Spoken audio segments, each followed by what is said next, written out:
So, a movie based on a Belgian-French comic set in Britain. Yes. Should be interesting.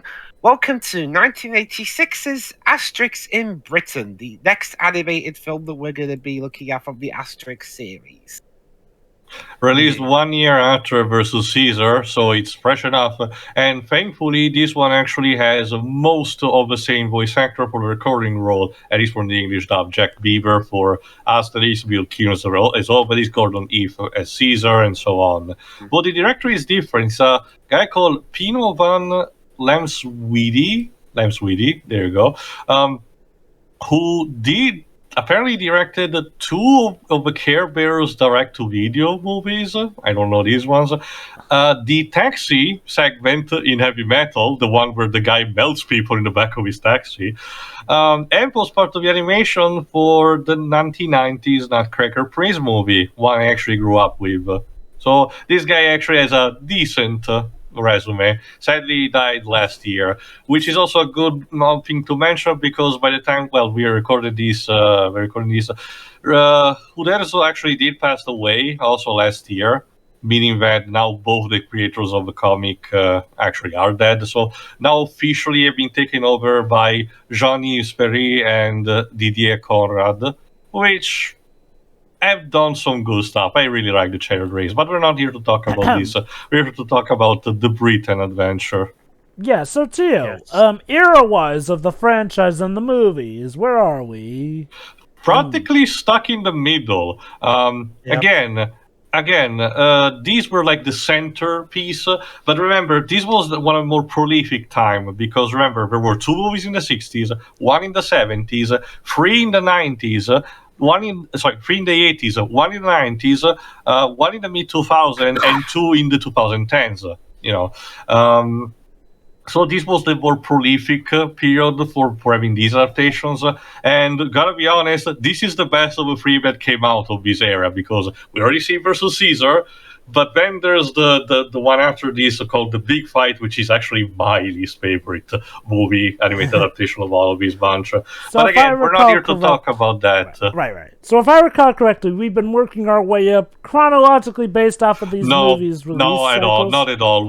Of the old era, we still have to do the first one, Asterix the Gaul, and my favorite of the old era again, Asterix and Cleopatra. Again, which is one of the more classic ones. Remind me, which year was 12 Challenges? 1976. It was the 70s movie. Okay, yeah, that one was good. Yeah, that one too. But again, like we mentioned somewhere else, when Asterix and Obelix are not busy defending the village from a threat, they usually love to travel in some foreign countries, and this is an occasion where we should travel to Britannia, which apparently Caesar was in the middle of conquering, so we'll have to see how our brave Gauls will actually have to defend. Also, your disclaimer, because I actually remember better this adaptation, this is yet another story where our characters meet the pirates, which means that we have the Hellsman, in this case voiced by, I think, Thomas Pollard, which is your stereotypical blackface type of African character. So be on the lookout for that problematic imagery. Anyway, I think we could start. Take us away, Dweebs, before basically the start of the movie. I think there's the logo with the guy on the hill. Yep. Yes. Start before Guy on the Hill Productions, or whatever it's called. You'll see. Alright, 3, 2, 1, go. Ah, yes. All you right. can tell that this is an HD re-release due to the more newer look of that logo there. See? Yes. There you go. We want a DreamWorks audience. I was going to do the DreamWorks theme. Come on, yeah, the same company.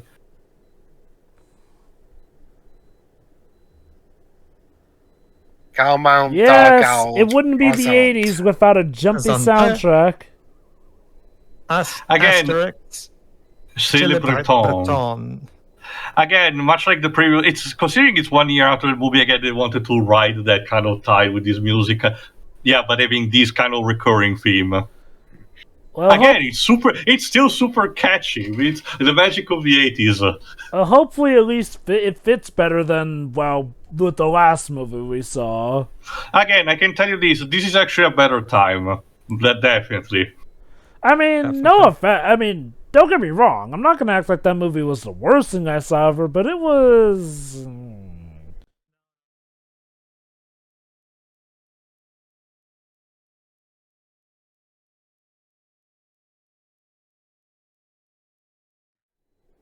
Oh, there you go. Like, probably start with the pirates. The pirates, yes. Like I said, versus Caesar is still very bad, even if my disfavor is still the big fight. But again, we'll see in due time. Oh, I remember these guys from the Asterix Goes to America film. Again, very recurring guys. Again, the whole shtick is bad. They're super fearsome, but every time they meet the goal, Asterix and Obelix manage to sink their ship every time, to the point that now is the status quo. But every time they see the goal, they manage to spot them in advance. They intentionally sabotage their own ship because it's less trouble. I'll admit, one of my issues with the Asterix series is pretty much the lack of confrontation. Well, okay, now don't get me wrong. For a running comic book strip that you see in a newspaper, I get that they always need to win. But when it's, a bigger scale thing like a graphic novel or a movie, it does tend to take away the tension when, they pretty much always win practically with no challenges whatsoever. That's the thing. Well, Jova, I think you'll enjoy the most recent film then, because the most recent film is probably the one that achieves the best in terms of tension. The thing is, Uderzo and Goscinny made this specifically as a comedy. You're not meant to fear for anything. You're just here for the laughs. That's the basic gist of it. Oh, true, I get that. Although, to be fair, when we had stuff like Versus Caesar, and to be fair, even in some of the good movies like, Asterix in America, there are some stakes. Well, okay, they try to act like there are some stakes, but still. I think. So in this case, it was the Roman fleet that destroyed the pirates. Sorry. I think the closest I've seen there to being stakes so far is in Mansion of the Gods, and even still, that's just because Asterix went out way too early. Like, as soon as they get the potion, it pretty much becomes the usual curb stomp again. So yeah, that's the Jova. In that case, I think because the people who made that movie made the most recent one, which me and Theo consider the best Asterix movie. Mm-hmm. You should be able to enjoy that. Julius here has decided to stop caring about the village of Ego for a bit, and decided to invade the Britannia. If you don't remember, these comics were made originally for satire against World War II, basically. And this was clearly, a parallel to how Hitler wanted to invade the UK. Hey, Julius, leave it to your later descendant ruler Nero. He'll handle trying to conquer Britain. To the point where apparently Britons will be barbarians, Dwibs. So, Dwibs, let's see how the Britons react. God. I guess that's how the French saw you guys. What, guys are constantly speaking in Shakespeare? Yes, and with incredibly artistic mustaches. Not just that, Whips. They didn't show this in this adaptation, but the book actually opens up introducing a battle between the Romans and the Brits. And actually, we're about to have it. Oh, are we? Yes. Okay.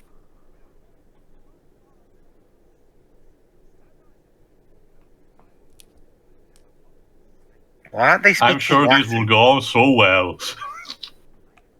They're speaking Latin because it was kind of the thing at the time, Dubs.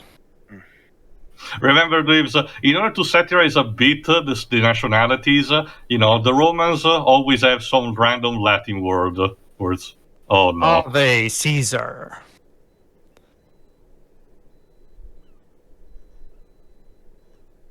Piece of shit. Seagulls being dicks as usual. Just because it hasn't shat on you. Well, hold on. Dibs and Shira told us about this. This is we're right near the coast of Britain, so that's most likely a British seagull. Yes. So it is like this. So British seagulls are dicks. Honestly, no. Yes, they are. It doesn't matter what region you're in. Like, seagulls are dicks everywhere. Yes. The only thing that differs is the size. The brave Roman Republic army, everyone. Oh, it's supposed to be fair. Theo, Theo, it's like I've told you various times at this point throughout our playthroughs and commentaries. This empire deserved to fall. It's a stupid empire. Part lasted as long as it did.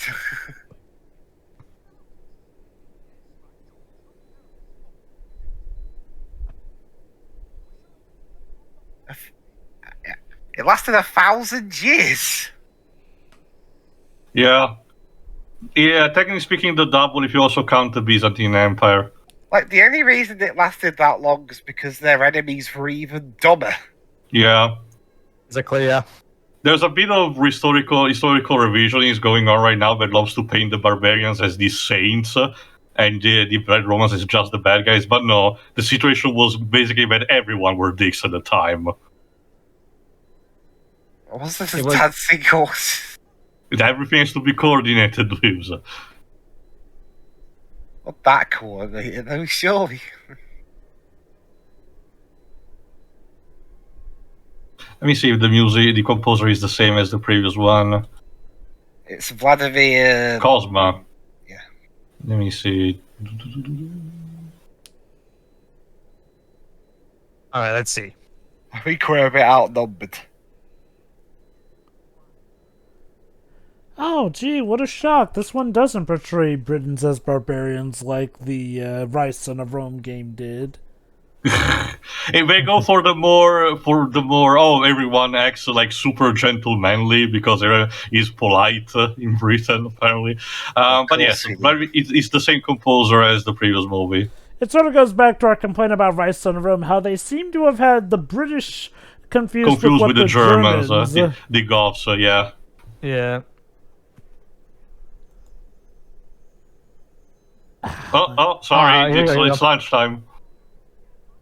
Tea time. Yeah, actually, not actually tea.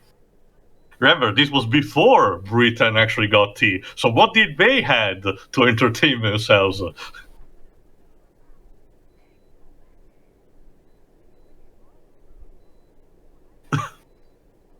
Hot water. Hot water. Well, tea hadn't been invented, so instead of tea time, you had hot water time. Well, I mean, I guess the water vapor could calm you. This is actually taken from the book, where they're fighting and then suddenly, oh my god, oh dear, I think it's the time, isn't it? Gotta uphold the traditions and everything.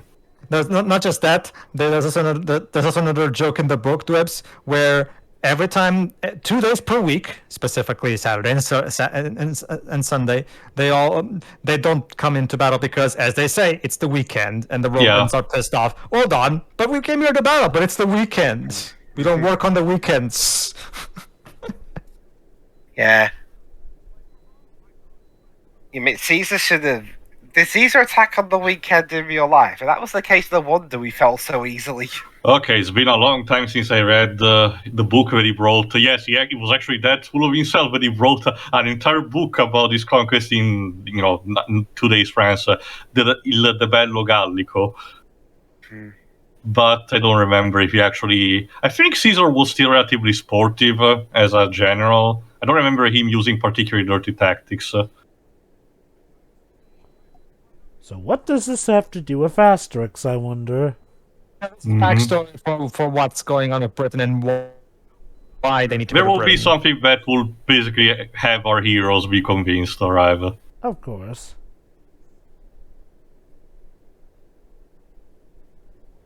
Let me guess, he's going to trick Asterix into doing his dirty work for him. Surprisingly, no. I can. This prologue went by much shorter in the book. It was just like a very straightforward prologue. But I can understand that they need to expand because they need to fill out 1 hour and 15 minutes somehow. 15 minutes, but I was just gonna say when's Asterix and Obelix gonna show up? Don't worry, in due time. That's the thing, Dwebs. If they just copied the book verbatim, it would barely be VHS length. Yeah, so that's why the Tintin. That's why Tintin went for a cartoon series instead of cartoon movies. Bore.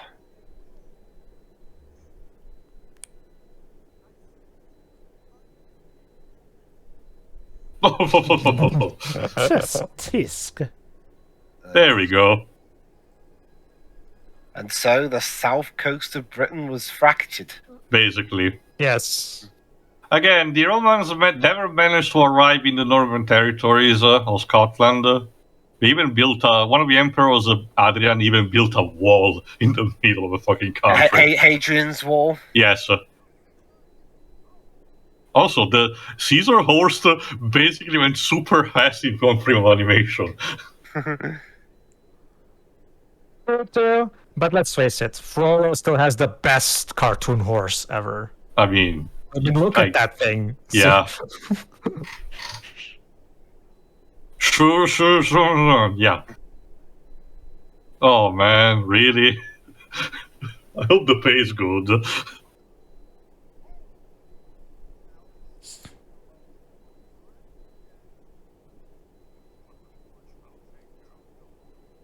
Sure. So there you go, everybody. There's only one village in Britain that still resists against the Romans. Just one. Isn't this sound familiar? Yes. Well, the tension is a bit palpable. Oh, let me guess. They're cousins of Asterix's village or whatnot. This guy, the guy on the left is, yes. A corking idea.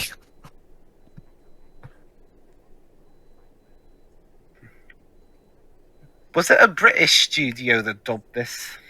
No, I think it was still the American one. Remember, these are the same guys who dubbed over the previous movie, Asterix vs. Caesar, 1 year prior. So I think these are a bunch of Americans trying to put up British accents. So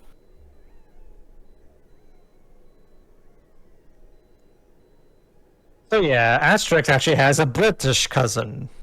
Of course. This is a bit more personal. Normally, the motivations where the Asterix and Obelix need in order to actually get out of the village are actually simpler. Nice visual gag there. Yeah. Yeah. Shut up.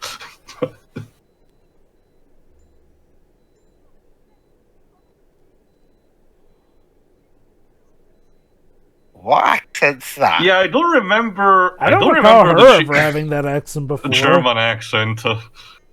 German. I'm Really? I'm guessing they're trying to have French accents because Belgium. Yeah. Sorry, because France. Sorry. It's weird though. Belgium has their own accent. It's weird though. Yeah. She's the only one sporting what sounds like a French accent. Of course. And like the others have said, she's never shown that accent before. Like, how weird. Weird. I'm guessing the 80s films are just the weird ones in that regard. Yeah, Again, I haven't seen much to the other movies, English dubs, but yeah, these ain't indeed much.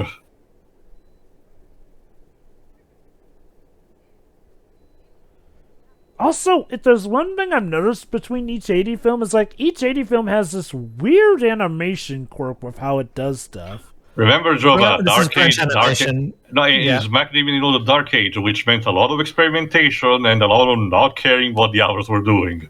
But that's the thing, Pedro. I mean, even compared to the other Asterix movies, each of the 80s films have done something weird and just with their animation. But, sorry, go on. That's one of the big advantages of the two new movies, because even the English dubs on those are pretty excellent. So. At the very least, they did some proper research. It's not the English dub I'm having a problem with, it's the animation I'm not even so much having a problem with the animation, I'm just more so perplexed by it. But yeah, there's a problem.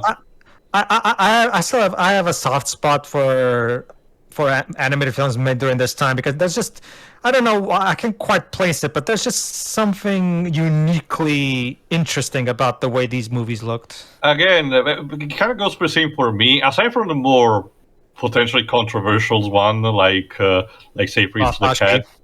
Yeah, Bash. Like, for example, I really like Fire and Ice from Rad Bashki, not to mention his own version, Lord of the Rings. Definitely too, but let's not forget his most famous film is, Priest the Cat, yeah. Is that his most popular one? Because he has Cool lot. Cool Word is the one that people talk around these days, but Priest the Cat was the first. It was so dissonant that the creator of the comic despises so much that in-universe killed his own character. Oh, well, But that's a story for another time. Oh, like, okay. Whoa. Okay. Oh, wait. Even Obelix has a weird accent? What the heck? Hey, Dwebs, let's shake hands. Sorry? Let's shake hands. But don't you see, he takes it very kind because, again, it's British, very sportive and everything. Obelix. Weird. If I heard properly, it sounds like Obelix has a different accent than usual, too. It's weird because, again, it's just 1 year from the previous movie, and the voice actors of the recurring characters are basically the same. And mind you, I've seen Mansion of the Gods, and I've seen the America film, so I can assure you that this did not take, because I'm pretty sure I recall correctly, the wife and Obelix go back to their usual voices. Also, Obelix, you're supposed to shake his hand, not shake his entire body. Yeah. But yeah, just to answer Jova's question, that's the thing. Remember, Jova, Fritz the Cat was the first ever theatrical XXX rated animated film. It was before the very idea of an animated film with nudity in it was just considered preposterous at the time. And because of the novelty, Jova, it was a huge success at the box office. Oh, of course. What I'm saying is, like, well, let's not forget, Ralph Bakshi did also do stuff like Lord of the Rings, and as Tio mentioned, nowadays the film of his that gets talked about quite possibly the most is Cool World, the film so infamous. You have to also remember, movies done in the 70s and 80s have this kind of quality, but a lot of them are basically encapsulated in their own time. They were super popular at their time, but nowadays are either forgot or have something that has been aged a bit, at the very least, to the eyes of more people. Anyway. But the point is that, again, as a gesture of good faith and everything, Asterix has made an entire barrel full of magic potion, and Asterix and Obelix will have to deliver it to the British village. Hijinks to ensue. It's another thing. Obelix has been very bored recently because since all the Romans are at war with Britain, there's not that many Romans over here for Obelix to beat the crap out of. But now that he gets to go to Britain, he can beat the crap out of all the Romans that are all stationed there. So, business as usual. Yeah, basically. Just in a different place. Again, the books were very formulaic in a lot of ways, Jova. Sometimes there would be the occasional one that was different, but most of the books did go through the basic formula. Oh, there you go. I found in the meantime the cousin, who is called Anticlimax. Yes, really. He's both in the original French. He's voiced by the same voice actor, both for the original French and this version, Graham Bushnell. I'll say this: having a name Anticlimax, that can be used against all the names are puns of some kind. This was literally his only major actorial role. Remember, Tio, they all have to end in something that sounds like an X. Well, that depends on the country. For example, the Latin Roma is more something with an S. Oh, great, more pirate shenanigans. Like if I called Jova Jovax or something. Yeah. Or Teoax, or Page. No, like you said. Teo would be Teos Cavatius because he's Roman. Or Italian, sorry. Also, okay, I will mention this, compared also to the movie to versus Caesar, the audio quality of the dub also is a bit wonky. Some readings have an audible echo around them. I mean, don't get me wrong. I mean, if there's one thing I'll give versus Caesar, it did have some pretty sublime audio quality, which makes this one sounding. Are you sure that wasn't? Are you sure that wasn't like a Blu-ray version? That's the thing. This is a Blu-ray version. The version we're watching is the HD version. Yeah, this is the HD version. So yeah, for once in their fucking lives, the pirates have some luck with a Phoenician merchant vessel. Again, if you're more familiar with the comics, this is supposed to be a basic, more positive moment for them because they can catch a break. But oops! That's the thing, Teo. There is one book where the pirates do end the book happy. Asterix and the Cauldron. Oh, I think I actually remember that one.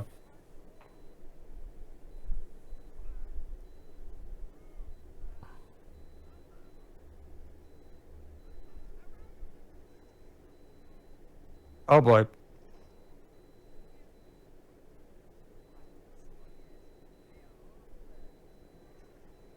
Yeah. Yeah.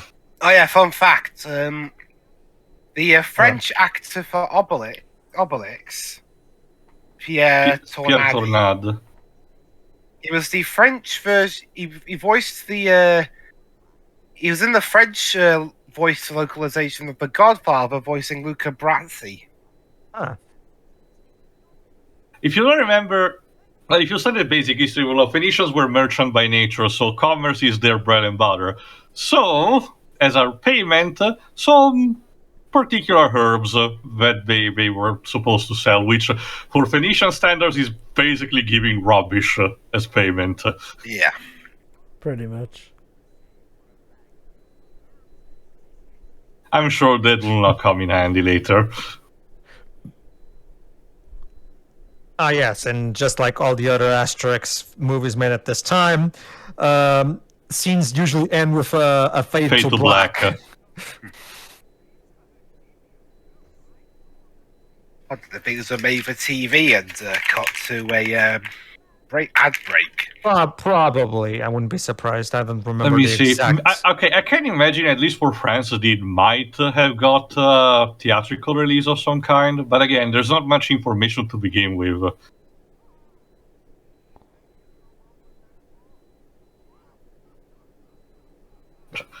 From what Popeye cartoon did you crawl out from?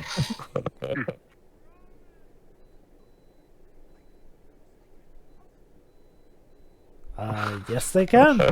They just did. Yeah, so yeah, for this case, Asterix also wants a bit of a fun.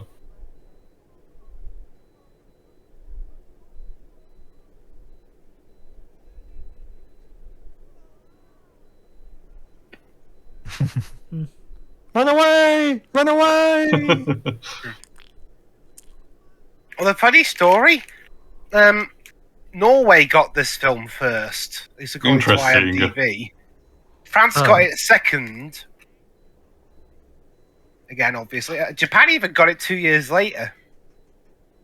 Also reused animation from the previous movie. Yeah. Also, sorry, Pedro, your country had to wait till 1989 to get this film. Yeah. Well, that's the thing though, is we didn't even have dubs at the time. So, importing things over here still was kind of in its infancy. It's a true miracle. I wonder I couldn't find any European Portuguese information on Warriors of the Wind. No, we never got that movie until the Disney dub. Okay. Oh, listen to these babes. Did they get a different voice actor for Obelisk for this No, movie? it's the same. Same one, Jova. Okay, Different my guess direction, is I different. guessed. Different Yeah, voice voice director. direction. The voice director from the previous movie, I'm guessing, didn't return. That's the only major That, or the same voice director just wanted a different change for random reasons. Bye. Uh-huh. Alright, listen to these babes. So, Dibs, it looks like we are near Hold the on. British coast. Of course. Ah! Well, Dibs, you keep constantly saying that this is accurate, don't you? I mean... I mean, I like it.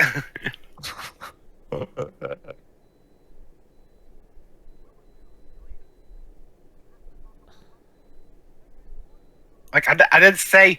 When I talked about Blayton's portrayal of London being a lie, I didn't mean it rained all the time.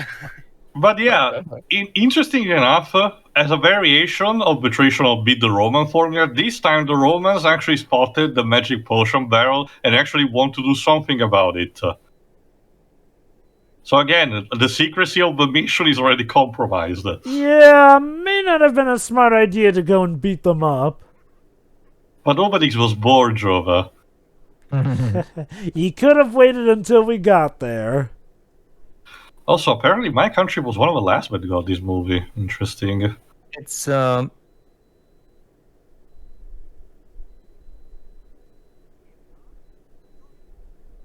Yeah, and, Lydia Sanglier. and this British pub is written in French for some reason. Weird. For convenience sake.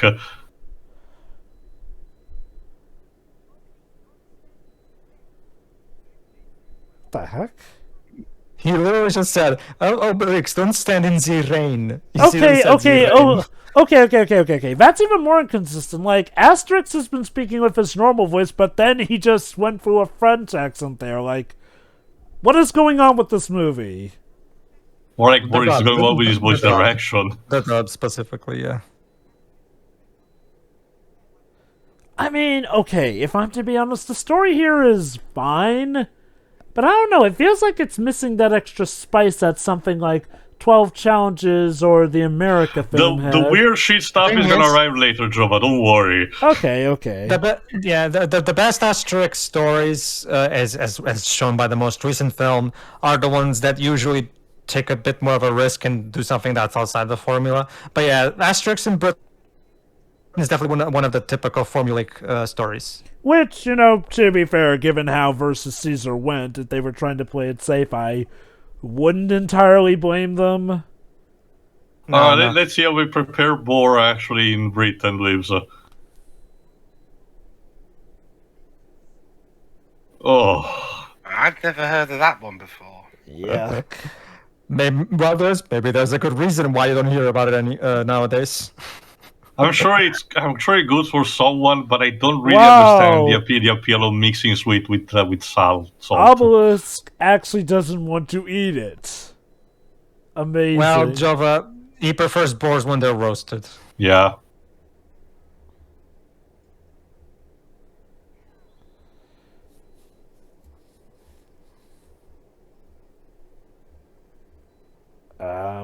Thank you for that Look shot at of the that, horse's feet.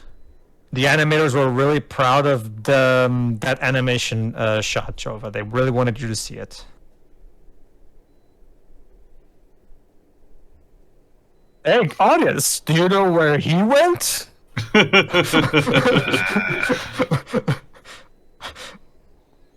Jesus. Wee!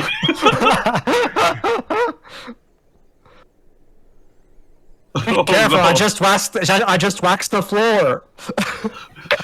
Now I gotta wax it again.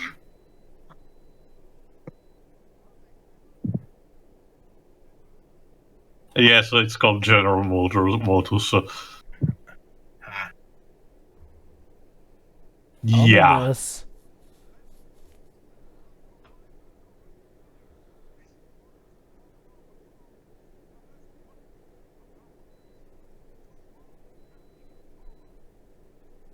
This will be that specific. Yeah. If you don't do it in that order, you will be executed.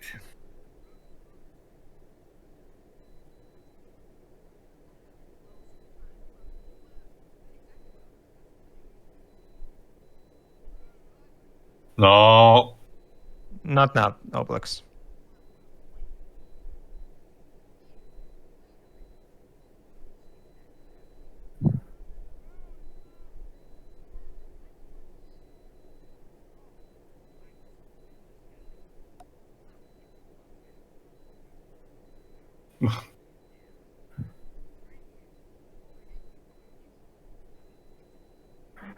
Yeah, apparently back then, to have beer super hot.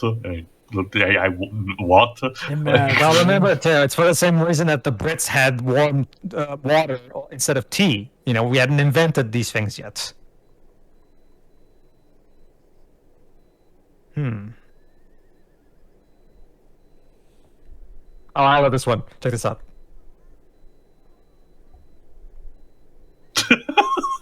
Total lapses.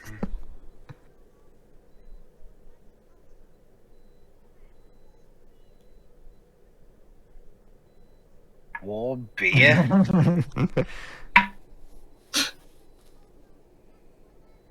Okay, I will say that I have never, ever met a Brit that likes warm beer. I have no idea where that came from. Older times, I suppose. Older times, Webs. I get the Eventually, idea ran that out the of... joke is supposed to be they acted classy, but they really have no taste in the end. Of course, we have taste. Right. There you go. That's yeah. there you go. There you go. That's how Obelix likes his boars. Ow. Of course, we needed a joke like this. Of course. Ha! In here, we drive on the left side of the road.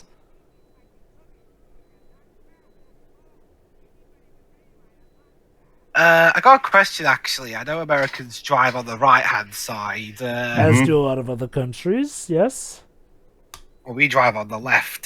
Tio, Pedro, what country? On the right, I can On the tell you right. these. I can tell you these, Dweebs. The only major countries on which you ride to the left are the UK, Japan, and Australia. Yeah, like I I don't said, remember. I don't remember if Canada also has that, but yeah, it's very, very selective. So there we are. If I ever go to Japan and get a little temporary driver's license for over there, driving there should be a doddle. Look at it, spot on. well, it's like There you I go. said, Wibs. I wouldn't be ashamed if somebody ruined my guard. Oh. Yeah. Yes, Trevor? It's like I said, Wibs. Most countries by default drive on the right here in that regard. It's like, well, the ones who do drive on the left are the special ones out.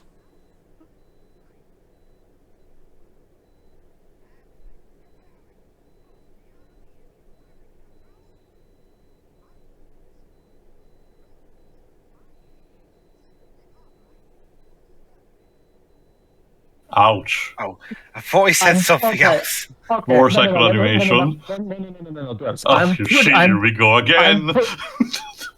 Dwebs? No. I'm pretty confident that was him basically telling him, I have a bigger penis than you, so Yeah, fuck off. that's what I meant. Basically. Yeah, that's what I meant. Yeah, that's an analogy if I've ever heard one.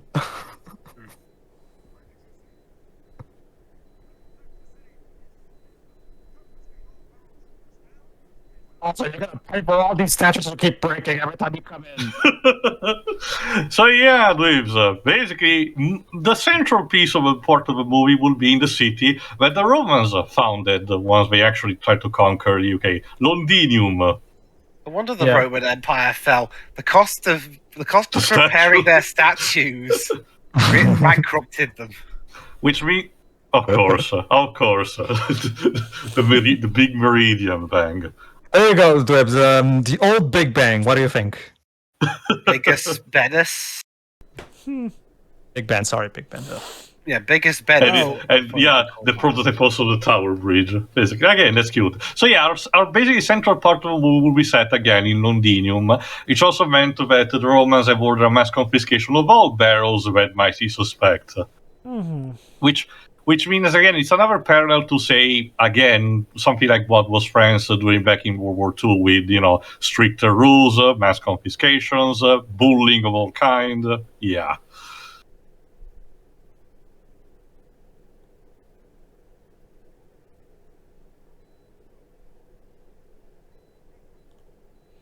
I guess he's gonna have this accent for the rest of the movie. Again, it's a thing, Joe. It's super inconsistent. Sometimes he doesn't, sometimes he has. And that's the thing, So for most of weird. the movie, he didn't. Like what was on 4? I love the detail of how every single time the Brits talk, their mustaches move. Yes, it's same animation for the mouth, actually. Pretty much, yeah.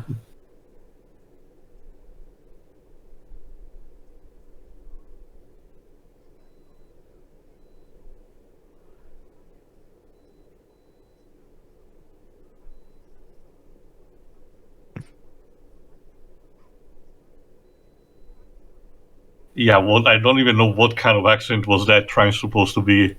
It I mean, was an mentioned- accent. It mentioned being for the south of Londinium, so, okay, what accent from the very south of the UK are there, Dweebs? Sorry? What kind of accents are from the extreme southern parts of the UK?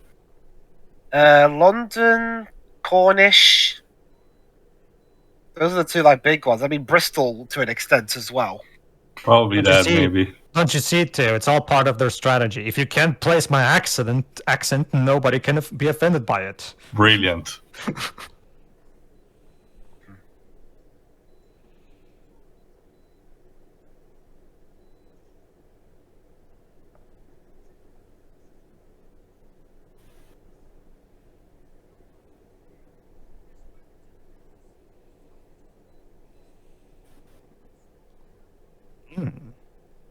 Sounds Boston. Again, the aesthetics also of a tavern seems to be more implied to be the stereotypical Italian restaurant when you see in Hollywood movies. But again, at least in the W, you mentioned specifically the southern part of UK, so I don't know if it's a thing for the English version or not. Not the first time that it happened in these movies.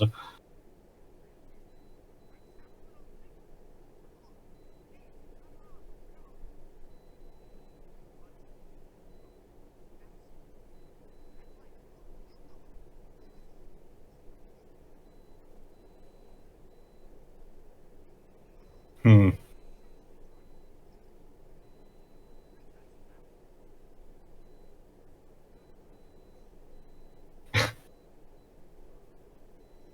Yeah, that's a bad idea looking over releasing that kind of basement. Yeah.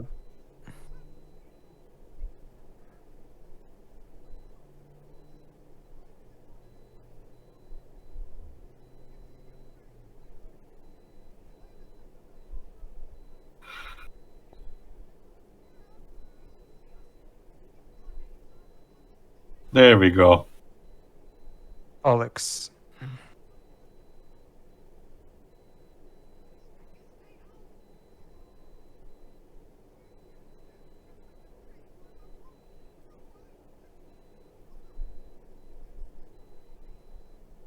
Yeah.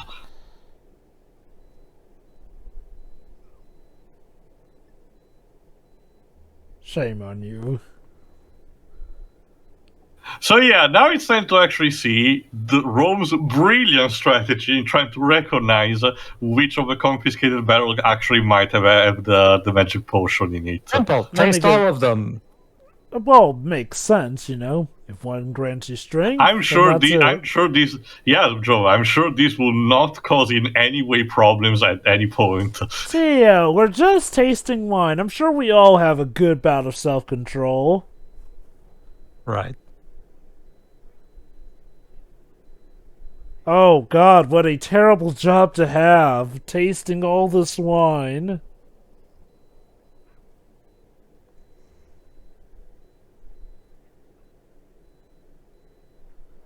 A whole cup? Wow. Well, I guess at least they had a selected platoon for this, so it's not like they had their whole army doing this. Mm-hmm. Yeah, this might take a while. I do not envy the hangovers that are gonna come from that.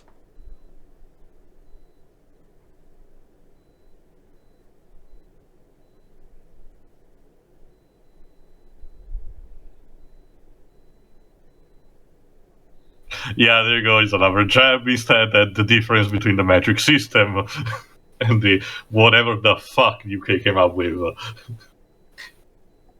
Yeah. Uh-huh. UK like to be the odd man out. Some things never change. Yeah. Yeah, that didn't take long. Let me guess. The one barrel they didn't crack open is the one that has the potion in it. Yo, let's see.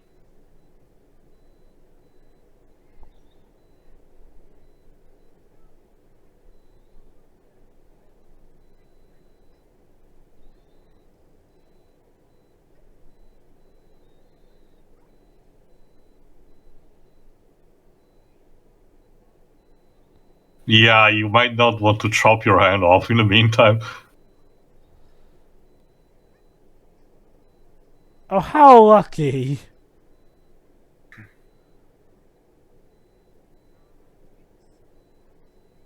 Gorlix. You know, actually, not gonna lie, a story about the Romans having the potion themselves could be an interesting one. Oh, in that case, you're really gonna like the climax of the most recent movie, Jova. There you go, found it.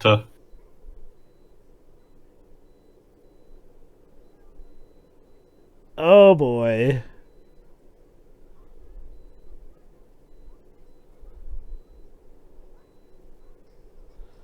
Whack.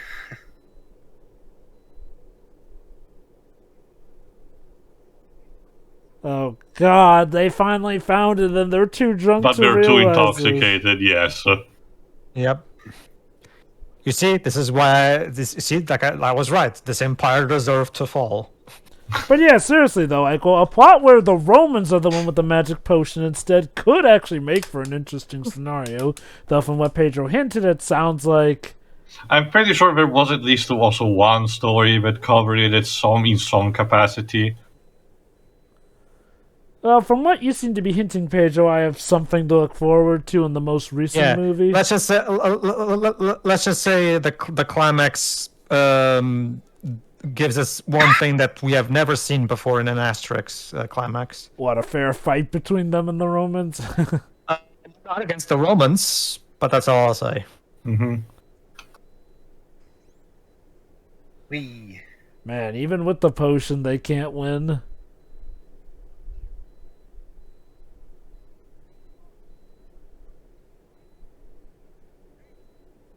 No, that's a bad idea.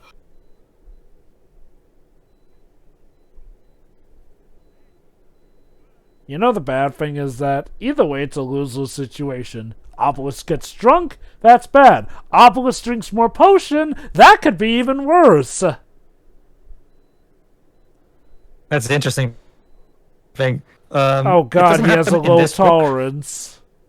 Yeah, it does. Obelix is Obelix very rarely, if at all, drinks alcohol. The irony that someone as huge as him is such a lightweight when it comes to alcohol. There's actually a running gag, not in this book, but there's a running gag in another book where he also called Asterix and Caesar's crown. Like, I forgot the name of the material that the crown is made of. The point is, there's another comic where Obelix gets drunk, and one of the running gags when he gets drunk is that he swaps the letters F and P from perfectly around. Instead of saying perfectly, he says furputly. Okay, I think I understand also the thing about with the dub. Apparently, Wikipedia cites that most of the American releases, specifically the first 5 movies, which include also 12 Battles of Asterix, Asterix and Caesar, and Asterix in Britain, had VHS releases for America via the Walt Disney Studios Home Entertainment and just for kids on video, but all 5 of them have since gone out of print. So I get the idea this is like the probably the Blu-ray or DVD of the original with the dub overimposed. It's weird because this is the only one that sounded like this. Like, I mean, all other dubs I've seen so far seem fine. So, what happened with this one? Dio? Sorry. Like, I mean, yes, it's weird because, again, maybe some other dubs do, but so far every other dub I've heard across the board does it fine, so... I don't know, Java. I really don't know what it is. Oh, Jesus God, Christ. Jesus! What's wrong with you, Idafix? Like, Dogmatics, remember. Sorry, I keep confusing the names. Okay, I get wanting to try animation, but Jesus, that was just horrifying. Also, apparently, okay, I'm also checking here. Apparently, there were 2 animated movies in the works that did not manage to be realized. One in 1967 and one in 1973. Apparently, one pair was supposed to be an adaptation of Asterix and the Golden Sequel, which, I wonder why they never did one of that. It's actually pretty easy to do. Especially considering how important. Very simple. That book is. It's one that goes through the formula of Getafix needs something in particular to realize the magic potion. In this case, an actual golden sequel. So Asterix and Obelix needs to traverse the entirety of Gaul to actually find the correct one. Oh, it sounds similar enough to the America plot, I guess. It's again part of the formula. Also, Jesus, the The Hangover. That said, though, And Pedro the seemed to one of hint the that- seven, oh, go on. the one of the 17 was supposed to be the Dogmatics movie. I don't really know what was it supposed to be, but So- yeah, neither of them actually were realized. So, Pedro, what's so important about the Golden Seagull story? Sequel, Drova. It's the Golden first sickle. time where the audience gets told, not the other characters, just the audience, of what is the secret ingredient of the potion that only Getafix knows. Well, you'll be able to see it in the Secret of Magic Potion movie, the most recent one, as well. So I guess now that movie may or may not be canon, given the It's fact not that canon. Well, the proper canon stuff is the books themselves, not so much the movies. But the movies are done by a duo who is experienced French, Louis Clichy, a former Pixar animator who came back to his country to make Asterix movies, and Alexandre Astier, who was in the live action. Apparently, he's famous for a show called Camelot, but again, I've never seen it. He's a French filmmaker, and he made the most recent film. And the primary idea behind that movie was basically to do something like more on a big epic, on a bigger scale compared to the previous movies. Because it's the first movie that I think it's actually the first movie that tells a completely original story. Well, 12 Tasks of Asterix also did. Oh yeah, true. 12 Tasks. But yeah, it's more of an exception than a rule than anything.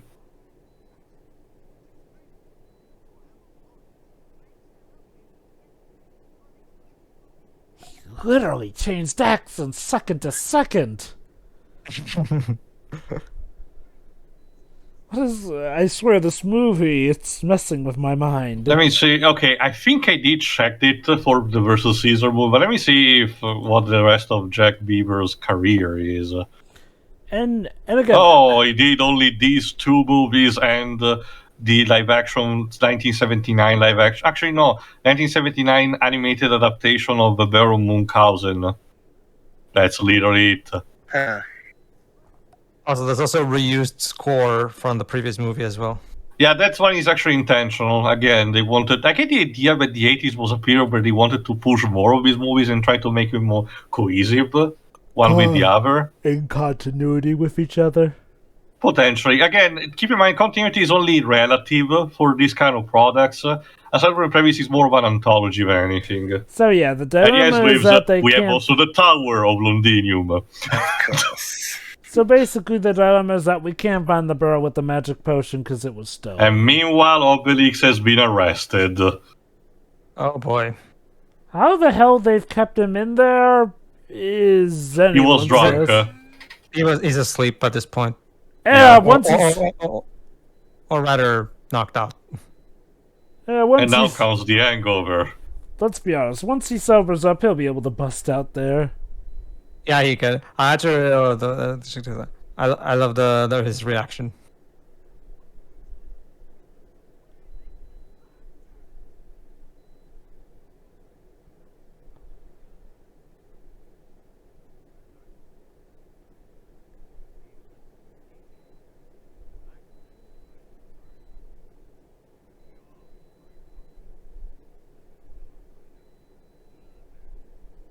Yeah.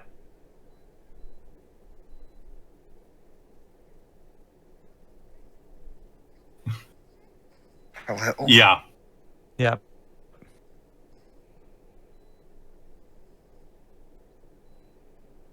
You know, the sub movies probably would have lasted long if Obelix had been one of the capture victims. Oh god, yeah.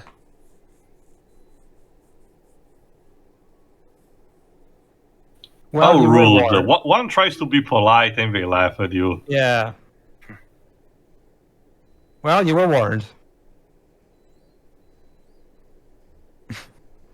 Maximum security prism my ass. Well, they didn't count on the idea of having a superhuman.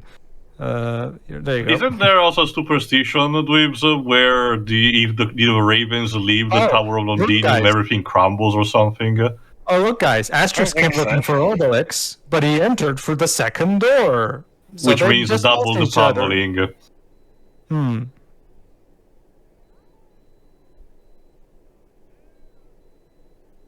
Oh, boy. No, don't come up, Obelix.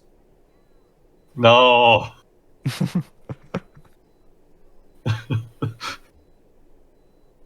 These poor Romans. Conscript, they say.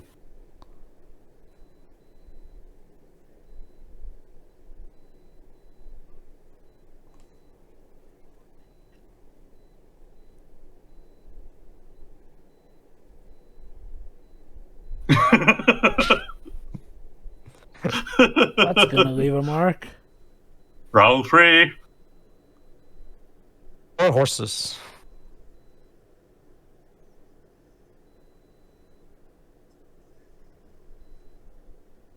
Oh my god, they're dead. Oh.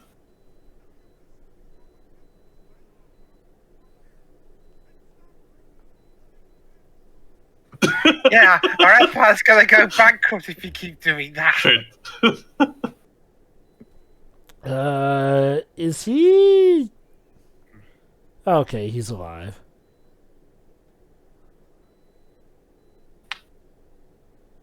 All right, it's up to Dogmatix to To save the day again.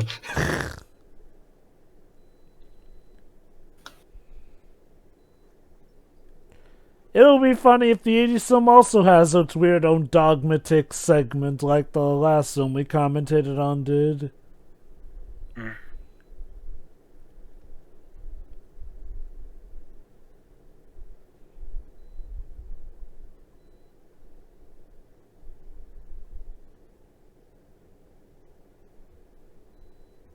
Jesus. Okay, were the 80s films just all on the nightmare fuel? Like, Particularly Yeah. with the animals, yes. Yes, that's- Nightmare Fury was the rage back then. like seriously, I mean, go first versus Caesar with its much darker tone, and now this. Ah! Jesus! And What now happened to Dogmatix his became eyes? By Pazuzu, yes. It got possessed by the fucking Beelzebub, I guess. I don't. What? But it's okay, because it's resolved in a comedic effect. Oh my god, this Poor movie. doggy. This movie is kind of insane. Yeah. I mean, the whole series is kind of insane. Oh yeah. It says something when it took till 2005 for the camel's back to be broken. Wait, what happened in 2005? The that comic with Asterix The in aliens. space. Oh. The funny sky. Yeah, the series kind of had a bit of a downfall there, didn't it? It was Uderzo's final comic that he made, the creator. But it was so bad that he decided to just stop making more comics altogether. Again, Ferry and Conrad have done good stuff after that. It's not a perfect track record, but again, it's still better than the stuff that Rebel did alone. Their comics are fine. From what I understand, the alien thing was It's just just- like the catalyst that made them realize, okay, we need to have some. That's enough. Yeah, we need to have some code or at least a regulatory rule book. Yeah, it's because it was just one of those cases where of like what? No. Conrad's comics are fine. It's just that they resort too much on the form and never take any risks like Goshina used to. Well, like I Well, said, the I chair mean, pretty okay, much okay. deviates from that. Are they still panicking because the last time they took a risk, we got the alien one? Well, I was actually about to ask Pedro. Yes. When it comes to the alien book, would you say that that was a result of them staying to the formula or them trying to veer off from it? You mean the Alien book, Yes. Fallen Sky? That, No, that was the problem. The idea behind that movie was exactly that, to try to do something different. Problem is, it was one of those things where it was just, okay, in Alien, that's officially jumping the shark. Wait. Don't you mean comic, Seriously? not movie? Or did they also make Comic. a movie based off of that one? Because No, you no, said No. for some Like I reason. said movie. also previously, I meant comics, sorry. movie-wise, there is even more schizophrenic and inconsistent. Wait, Which is why the new movie-wise movies- there? No, not in a sense that they had only bad ones, but again, they did only when they wanted, in a sense. Which is why which is why after the live action movies died down, it was such a good thing to get the new CGI animated films, because those movies are fantastic. So let me guess, because the potion, I guess, is scattered all about, all of Britain is going to get a sip, and that causes all of Britain to reject Roman. You'll see, Rome, I Jova. guess. Yeah. Yay!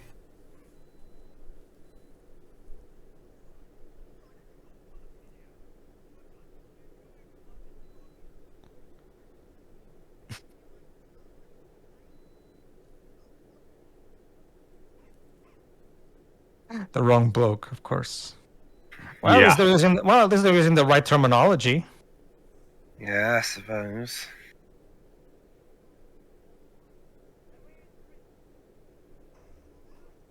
Yeah.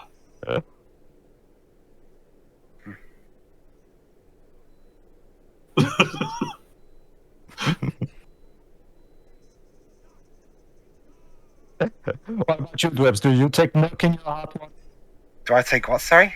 Milk in your hot water. Do you take milk in your hot water like this bloke does? I think it'd be tea, but not hot water. No, remember, Dwebs. This is this is Middle Ages Dwebs. You know, so you would have to only have hot water. There's no tea yet. Right, sure then, yeah. Whee!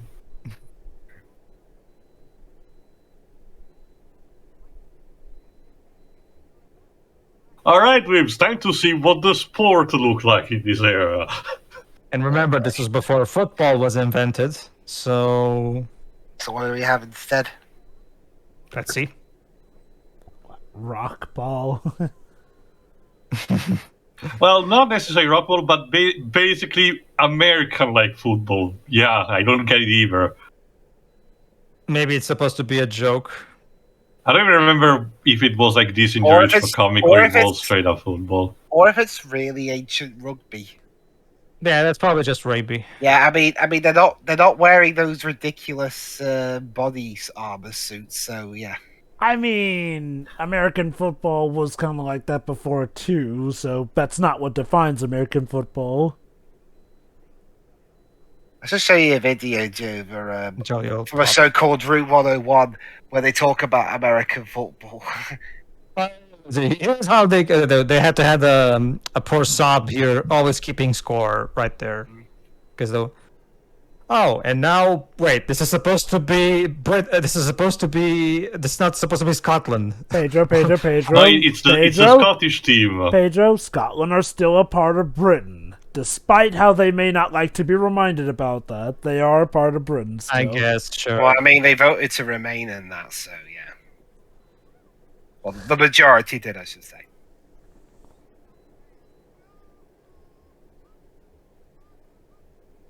The home team, clearly. Hurrah! Hurrah!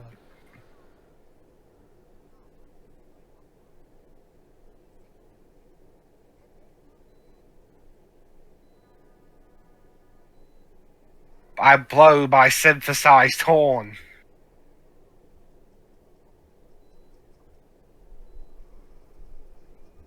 Jesus. Yep, that's football for you. Rugby.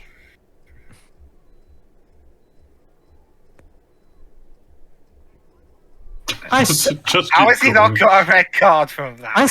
I say, Dwebs, this is quite the violent sport, isn't it? Yeah, it's just faking it, Wims. Don't say, yeah. This is now professional wrestling or something.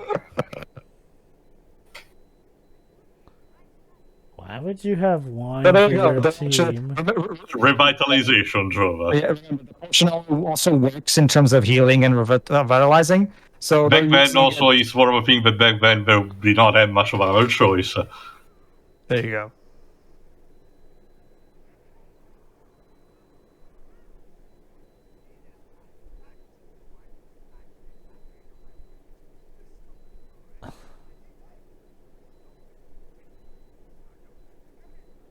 So Sure. you say. Sure. Mm-hmm.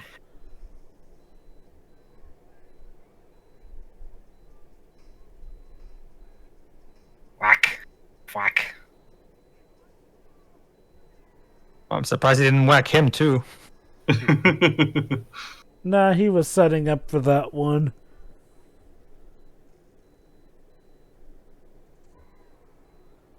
And there's the And off it cover. goes. And of course, Oh, no. these poor fucking songs.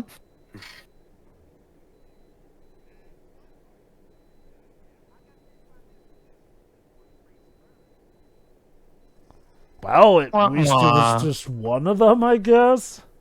All right, 8-3.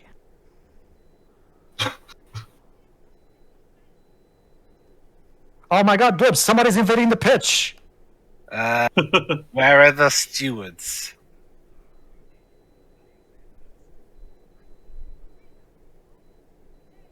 Yeah, if you keep going on, you're gonna forfeit the game.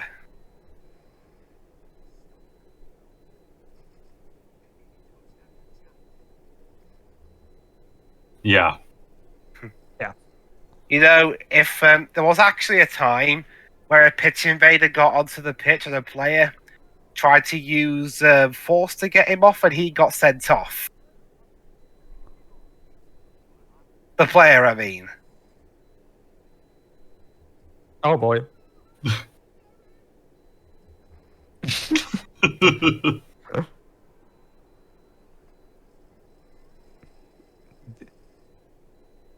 Man, Roman numerals were a fucking pain. So many fucking letters to use. Well, it's a numerical system. You need to get used to it. As you have noticed, even for the higher numbers, I still struggle a bit. But once you get the gist of it, it's not too difficult. I know. It's just that there's that poor Saab has to constantly alter Yes. so many plaques just for a change There's of a a number. reason why we don't use them regular anymore.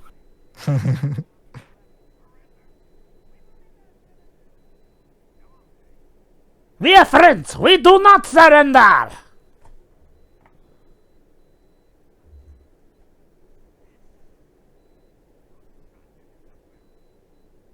So yeah, Jova, you wanted a scenario where the Gauls technically lose? Yeah, magic potion's gone. There you go. But it's in the water, so... No, it's actually a lot.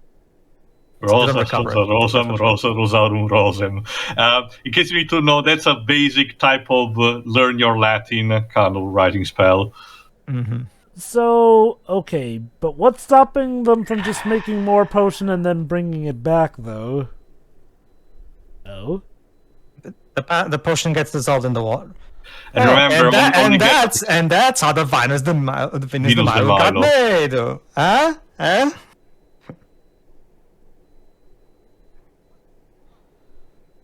The actual Mad Lads did it. Oh. Oh. Never mind.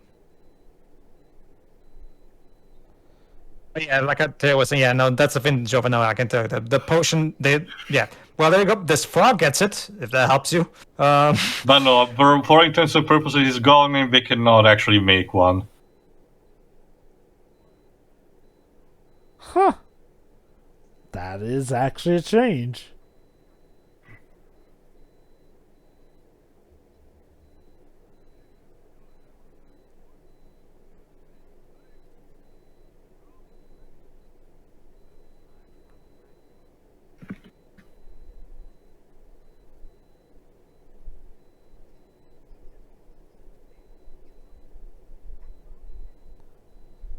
Oh, you mean what you often do to the Romans on a daily basis? I mean, don't get me wrong, they are the bad guys, but still, now you get to see how the other side lives. Asterix might have an idea. Yeah, close enough. And here it is, the last unoccupied British village.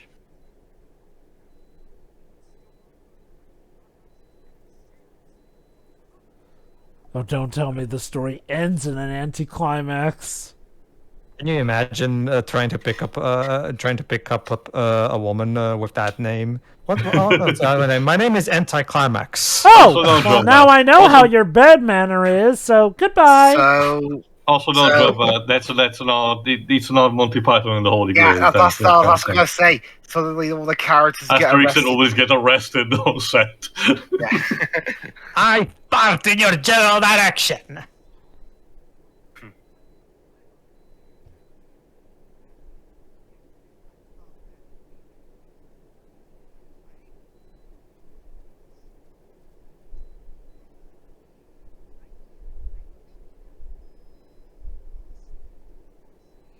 Was So- he planning to go for the Aha! placebo effect?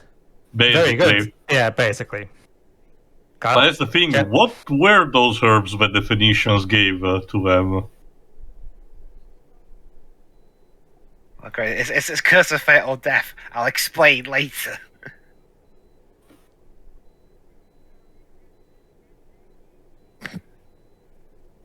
Okay, now Obelix started to sound like how he usually does in movies, so he gave up on the French accent near the end of the movie? Dwibs, you figure this Sorry? out.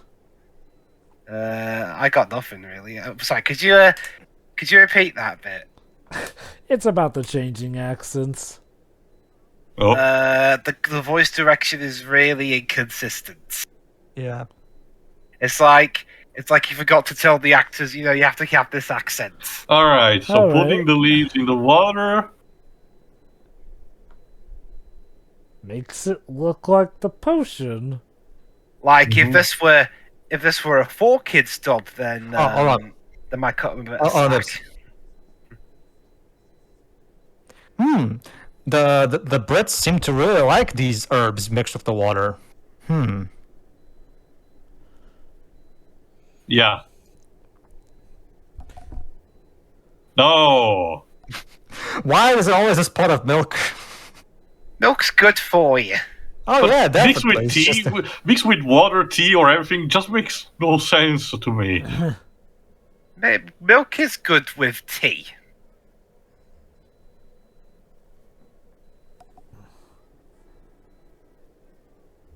What? No tonal formation? I guess we don't need it. I You mean- might want to get out of the way, Centurion.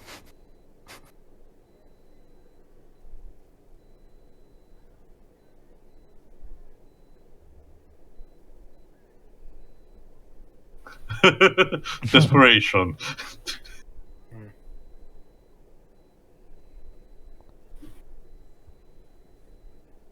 Oh, come on, gentlemen! You're afraid of one tiny man! One tiny man who was constantly pummeled centurions of them.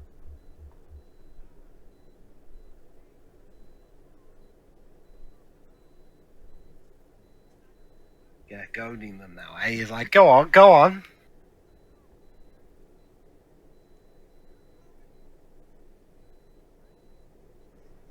Yep. So they beat them up even without the potion. Don't you Oh my see, God, Joba? somebody- Their fighting spirit was in them themselves all along. Also, someone lost their underpants.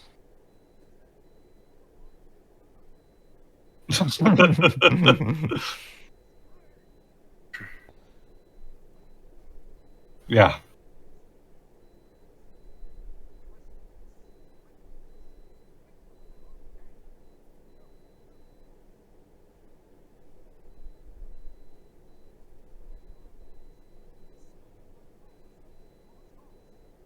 Again, being a parallel again to World War II is to mimic the fact that the Brits did had the fighting spirits in them to resist. Too.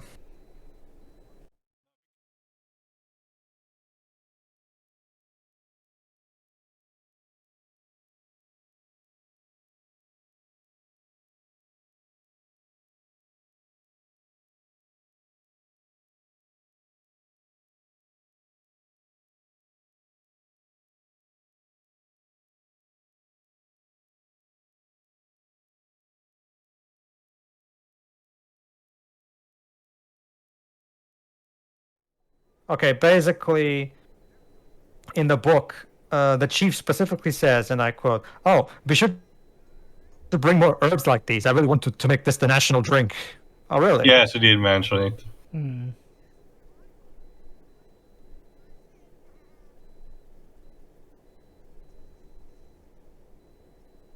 Oh well.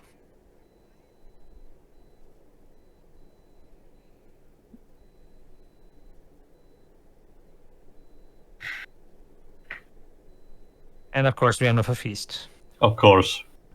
Yeah. No, you will not With the- sing. Yeah, with the bard being stranded there.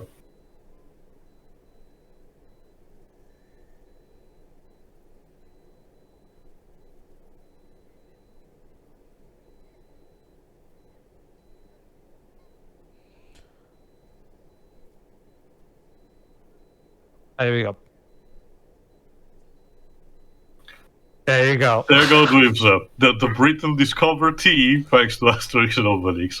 You see, they didn't need to invent an entire country and enslave their population. They just needed, the French giving to them. There you go. Well, So, yeah, that was Asterix in Britain. So there you go. I bet you didn't know this little bit of the history of tea.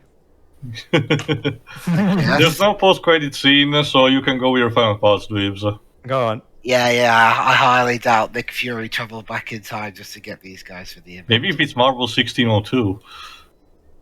Those. Well, actually, no, that was way after this, so. Or way before this, actually. So I don't know anymore. go on. So, I mean, it was a typical film I'd expect from a non-British production about Britain. Like, he talking like we're constantly in a Shakespearean play. Weird accents, and half the accents are just really over the top British. That's if it's consistent. That's another thing. The accents are really inconsistent, not just from the previous film, but within this same film. Yeah, there was clearly something wrong that happened during the dubbing process here. Yeah, I don't get it either. I mean, if that happened today, there'd be an outcry all over the place. Yeah, but this is the '80s, back when standards were questionable. I mean, yeah, that's how we got. That's how we got Warriors of the Wind. But I mean, it was still fun enough, at least. Mm-hmm. Dodgy accents aside, the jokes, the typical British jokes were just more, typical ones you'd expect as opposed to just being offensive. They aren't. It's not like they're saying. It's not like they're saying all Brits have bad teeth, or. Again, that's aside from some of the imagery, like we mentioned, that happened occasionally. Most of the national stereotypes that Goscinny Uderzo went for were more playful, more than anything. Mm-hmm. Yeah, because if they were spiteful in it, I highly doubt. Actually, I highly doubt it would. I doubt it would have succeeded in Belgium and France. Never mind, got out of it. So I mean, overall, it's fine. I mean, there were a couple of funny jokes, but it's typical Asterix stuff. It's just balls. It's just completely insane, and it's not. It's proud of it. At least I'll give it that. It knows what it wants to be. I mean, the only way this could top itself is if we somehow. I highly doubt it's going to happen. If they somehow make an adaptation of the Alien film. That's why I really love the Alien comic. Sorry. That's why I really love the new movie Secret of Magic portion, because that movie manages to, against all odds, reach a really perfect balance of, but from Asterix, while at the same time having a genuinely really good story. Well, we'll get to that eventually, but overall it was fine. All right, Jova. It's oh boy, it's a crazy film. Story-wise, it's fine. Okay. I think the thing that frustrates me is there are a lot of points where it does push the envelope and does mix some things up. I just feel like it doesn't go as far in doing that as it could. That being said, it's definitely better than versus Caesar, at least with having a consistent enough tone. Although, Jesus, the nightmare fuel is definitely there, and playing its game up... Yes, Dogmatix got possessed by Satan, and we never really addressed that, did we? Oh boy. Maybe there's a club for characters who go through that step but never get it addressed. But, overall, this movie is weird. And no, I don't just mean the dub, although the changing accents is... it definitely got to me. It's like...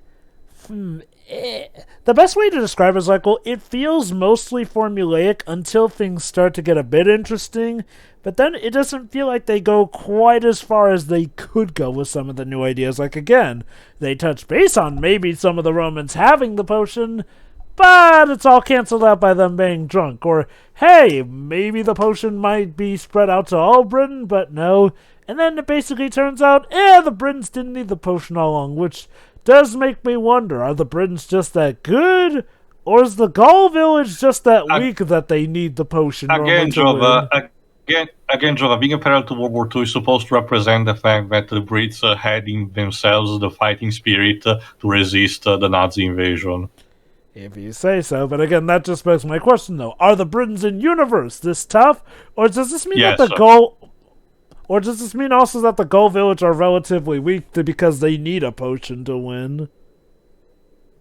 No, it's more the fact that the Brits we were talking about, because of their all, polite shtick, they were unprepared at first. Okay, yeah, there are weird animation quirks here and throughout the movie. It's not necessarily bad animation, though it can look needlessly wonky in some places. That said, I'm gonna say this is one of the good films, just that I do feel like the formulaic nature of the series was definitely starting to wear a bit thin at this point. Like, again, stuff like the American movie I know does start to mix stuff up, and who knows, maybe the Cleopatra movie might also do something good too. It's weird though, the 12 Challenges one to me feels definitely like one that mixed up. Granted, ironically, that one technically could be considered a conclusive end to the whole challenge and whatnot too, so maybe it does make sense that one mixed it up, because you could consider that the finale technically. Regardless, this movie was fine. I just wish that they had gone a bit further with mixing up stuff here, because there was potential there. Oh, look, at the end of the day, it's still a step up from versus Caesar. So, yeah, next. Okay, for me. No, I enjoy it fine. I prefer the comic, because I feel like, this is one of those things. I feel like it was just a shame we never got an Asterix equivalent of the Tintin 90s cartoon, because instead of doing an animated series where each book is divided into a 40-minute episode, they try to instead make more proper movies out of each book, and it's a bit hard because they have to add in filler as a result, and it can be a bit like because reading the comic, I will argue, is a better way of experiencing this story.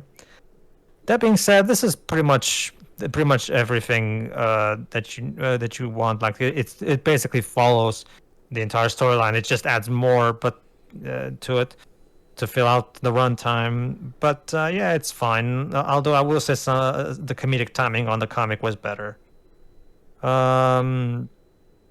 So there is that. But it's still fine. It's still you can tell this is still made with good intentions. It's just that the English dub is just, what the hell happened here? That being said, it's still fun. So let's see. We'll see how many movies do we have from the old ones too left? 5.